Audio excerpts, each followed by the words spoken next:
الحمد لله الحمد لله الذي خلق الإنسان في أحسن تقويم وهدانا إلى صراط مستقيم. أشهد أن لا إله إلا الله وحده لا شريك له وهو العزيز الحكيم، وأشهد أن سيدنا محمدا عبده ورسوله المبعوث رحمة للعوالم. اللهم صل وسلم وبارك على سيدنا محمد وعلى آله وصحبه أجمعين. أما بعد فيا عباد الله اتقوا الله حق تقاته ولا تموتن إلا وأنتم مسلمون. قال الله تعالى في كتابه الكريم: أعوذ بالله من الشيطان الرجيم. بسم الله الرحمن الرحيم. يا أيها الناس اعبدوا ربكم الذي خلقكم والذين من قبلكم لعلكم تتقون. صدق الله العظيم. Ma'asyiral muslimin, jamaah salat Jumat rahimakumullah. Wajiblah kita bersyukur kehadirat Allah Subhanahu wa taala atas limpahan rahmat, taufik, hidayah dan nikmat Allah yang masih Allah curahkan di tengah kehidupan kita. Salawat dan salam kita sampaikan kepada baginda Rasulullah sallallahu alaihi wasallam. Mudah-mudahan kita termasuk di dalam golongan umat Rasulullah yang insyaallah mendapatkan syafaatnya di kemudian hari kelak. Amin ya rabbal alamin. Ma'asyiral muslimin, jamaah salat Jumat rahimakumullah.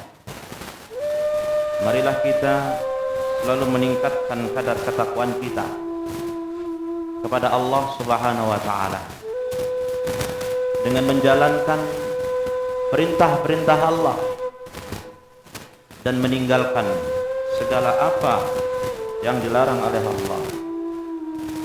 Karena tidak ada cara lain bagi kita untuk mendapatkan kehidupan di dunia ini. Kita ingin bahagia, selamat, santosa dunia dan akhirat. Jalannya itu adalah takwa. Status orang yang bertakwa itu bukan hanya sekedar mengerjakan apa yang diperintahkan oleh Allah saja, tetapi orang yang bertakwa juga dia harus meninggalkan dan menjauhi larangan-larangan Allah. Dia menjauhi perbuatan dosa dan maksiat. Bila kita bertanya, mana yang lebih berat dalam kehidupan kita? Menjalankan perintah Allah kah yang berbentuk ketaatan, atau meninggalkan segala yang dilarang Allah, dosa dan maksiat? Imam Al-Ghazali mengatakan dalam kitabnya Bidayatul Hidayah, "I'lam inna ad-dina sataraini." Ketahuilah, sesungguhnya agama itu mempunyai dua dasar. Ahaduhuma taraka al-manahi. Yang pertama adalah meninggalkan segala yang dilarang oleh Allah. Wal akhar, dan yang kedua adalah fi'lat ta'at, yaitu menjalankan ketaatan. Wa tarakal manahi huwal asyad. Meninggalkan segala yang dilarang Allah itu lebih berat daripada menjalankan apa yang telah diperintahkan Allah. Fa inna ta'ati yaqdiru 'alaiha kullu ahad. Karena kata Imam Al-Ghazali, menjalankan ketaatan itu setiap orang mampu melaksanakannya. Wa taraka syahwat la yaqdiru 'alaihi illa as-sadiqun. Dan meninggalkan larangan Allah itu tidak ada yang mampu menjalankannya kecuali orang-orang yang siddiqin. Itulah orang-orang yang benar. Lebih jauh, Imam Al-Ghazali mengatakan bahwa lebih beratnya menjauhi larangan Allah ini dibanding dengan menjalankan ketaatan disebabkan karena perbuatan baik, perbuatan ketaatan yang menghantarkan seseorang itu masuk ke dalam surga itu selalu diselimuti oleh hal-hal yang dibenci hawa nafsu manusia. Sementara perbuatan jelek ataupun maksiat yang menghantarkan manusia ke dalam nerakanya Allah itu selalu diwarnai dengan hal-hal yang selalu disenangi oleh hawa nafsu manusia. Hal ini sebagaimana hadis Rasulullah yang diriwayatkan Imam At-Tirmizi. Rasulullah hubbatil jannah bil makari wa hubbatin nar bis syahwat.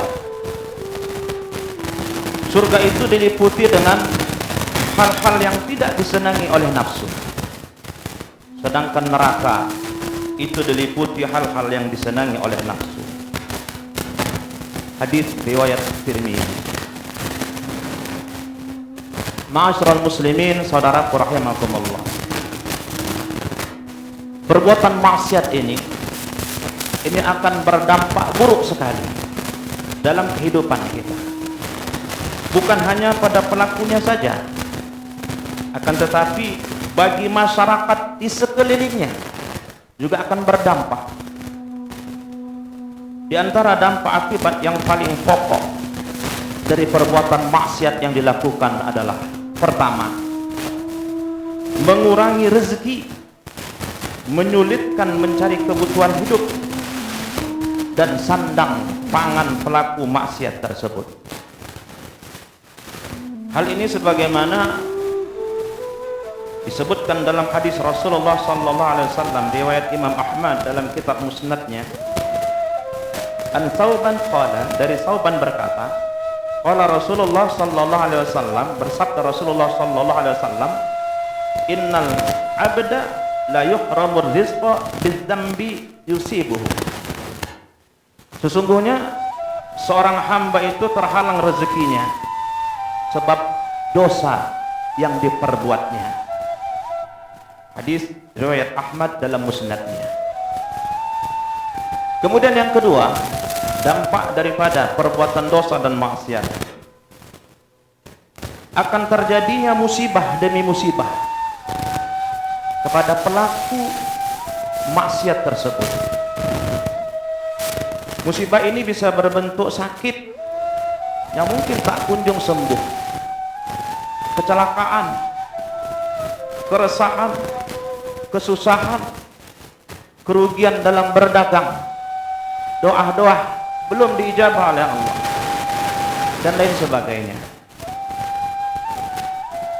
Hal ini sesuai dengan firman Allah dalam surah Asy-Syura ayat 30. Wa ma asabakum min musibah fa bima kasabat aydikum. Kata Allah, apapun musibah yang menimpa kamu, kata Allah, fa bima kasabat aydikum, itu karena ulah tanganmu sendiri. Itu karena dosa-dosa kamu sendiri. Ma'asyiral muslimin, saudaraku rahimakumullah. Di satu sisi kita sering melihat bahwa ada orang yang ahli maksiat, suka mengerjakan dosa, bahkan semua dosa ia lakukan,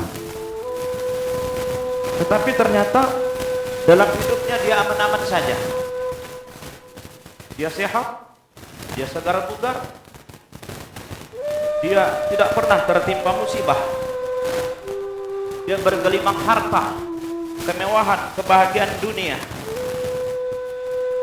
Apa-apa yang menjadi keinginan hawa nafsunya itu selalu tercapai. Jika kita menemukan seseorang seperti ini, maka ketahuilah saudara bahwa ini adalah hamba yang sangat dibenci oleh Allah Subhanahu wa taala. Dia sengaja dibiarkan Allah dengan kenikmatan yang dimilikinya, meskipun dia berbuat maksiat. Apa yang menjadi maunya dituruti Allah, agar dia semakin jauh terjerumus dalam kubangan dosa dan kezalimannya, agar semakin congkak dirinya dan menyombongkan diri dia. Tetapi jika sudah tiba waktunya, maka Allah Subhanahu wa ta'ala akan mengambil dan menumpahkan siksa yang amat pedih dan amat menyakitkan, dan Allah tidak melepaskannya sedikit pun. Hal ini sesuai yang disebutkan dalam hadis Rasulullah sallallahu alaihi wasallam, yang artinya sesungguhnya Allah memberikan tempo kepada seseorang yang zalim. Allah akan membiarkan dia dalam kezalimannya, tidak diperingatkan dengan bala atau musibah. Tetapi jika sudah tiba waktunya, maka Allah akan mengazabnya dan tidak akan melepaskannya. Kemudian Rasulullah membacakan surah Hud yang artinya, dan begitulah azab Tuhan apabila dia mengazab penduduk negeri-negeri yang berbuat zalim. Sesungguhnya azabnya itu adalah sangat pedih, lagi keras. Sebaliknya, kita juga sering menemukan seseorang yang amalnya baik, tidak pernah berbuat dosa dan maksiat, tetapi orang tersebut selalu mendapatkan musibah. Ketahuilah bahwa musibah yang mengenai orang yang tidak punya dosa itu bukanlah siksa atau azab Allah, tetapi semata-mata ujian untuk menambah dan meningkatkan derajat dan kemuliaannya di sisi Allah Subhanahu wa ta'ala. Inilah yang dimaksud dalam hadis riwayat Imam Al-Bukhari dari Abu Hurairah bahwasanya Rasulullah sallallahu alaihi wasallam bersabda, "May yuridullahu bihi khairan yusabbu anhu." Barang siapa yang dikehendaki Allah dengan kebaikan, maka Allah akan memberikan ujian kepadanya. Hadis riwayat Bukhari. Ma'asyiral muslimin, saudaraku rahimakumullah. Kemudian yang ketiga, dampak buruk dari perbuatan maksiat itu bukan hanya menimpa pelaku maksiat saja, akan tetapi akibat buruk itu bisa juga menimpa orang dan masyarakat di sekitarnya. Hal ini sebagaimana hadis Rasulullah sallallahu alaihi wasallam yang diriwayatkan oleh Ahmad dan At-Tabrani, yang artinya dari Ummi Salamah, istri Rasulullah sallallahu alaihi wasallam, bahwasanya ia mendengar Rasulullah bersabda, apabila maksiat telah melanda umatku secara merata, maka Allah akan meratakan azab kepada mereka. Saya bertanya, itu Ummu Salamah, ya Rasulullah, tidakkah ada di antara mereka saat itu orang yang berbuat kebaikan, yang tidak melakukan dosa maksiat? Rasulullah menjawab, ada. Di saat itu di antara mereka ada orang yang berbuat baik, yang tidak melakukan dosa. Lalu Ummu Salamah bertanya lagi, apa yang mereka lakukan? Rasulullah menjawab, azab itu menimpa kepada mereka semua sebagaimana yang menimpa manusia pada umumnya. Tetapi di akhirat nanti, orang yang baik yang tidak ikut maksiat akan mendapat maghfirah dan ridha Allah Subhanahu wa ta'ala. Hadis ini dengan jelas menunjukkan bahwa akibat buruk perbuatan maksiat, yakni berupa azab dunia, tidak hanya menimpa pelaku maksiat saja, akan tetapi juga menimpa orang-orang yang tidak berdosa. Ma'asyiral muslimin, saudaraku rahimakumullah. Kemudian yang keempat, Dampak buruk perbuatan maksiat tidak hanya menimpa manusia di dunia saja, di akhirat tentunya ia akan dimasukkan Allah ke neraka selama ia belum bertobat kepada Allah Subhanahu wa taala. Hal ini sesuai dengan firman Allah dalam surah Al-Jin ayat 23. Wa may ya'sillaha wa rasulahu fa inna lahu nar jahannam khalidina fiha abada. Siapa bermaksiat kepada Allah dan Rasulnya, maka sesungguhnya ia akan mendapatkan azab di neraka jahanam. Mereka akan kekal di dalamnya selama-lamanya. Jika maksiat merajalela dan azab Allah telah turun, maka tidak ada seorang pun yang bisa untuk menahannya. Maka sebagai seorang muslim, kita berkewajiban untuk menjaga diri kita, mengajak keluarga kita, mengajak orang-orang di sekitar kita untuk meninggalkan maksiat semaksimal mungkin. Marilah kita menyadari bahwa salah satu sebab turunnya siksaan Allah Subhanahu wa taala itu adalah akibat dari perbuatan maksiat yang dilakukan. Semoga Allah Subhanahu wa taala selalu memberikan kekuatan bagi kita untuk dapat melaksanakan ketaatan kita kepada Allah dan meninggalkan maksiat dan apa-apa yang dilarang oleh Allah Subhanahu wa taala. Amin ya rabbal alamin. Barakallahu li wa lakum fil Qur'anil azim wa nafa'ani wa iyyakum bima fihi minal ayati wa dzikril hakim. Fataqabbala minni wa minkum tilawatahu innahu was-sami'ul 'alim. Aqulu qawli hadza fastaghfiruh innahu wal ghafurur rahim.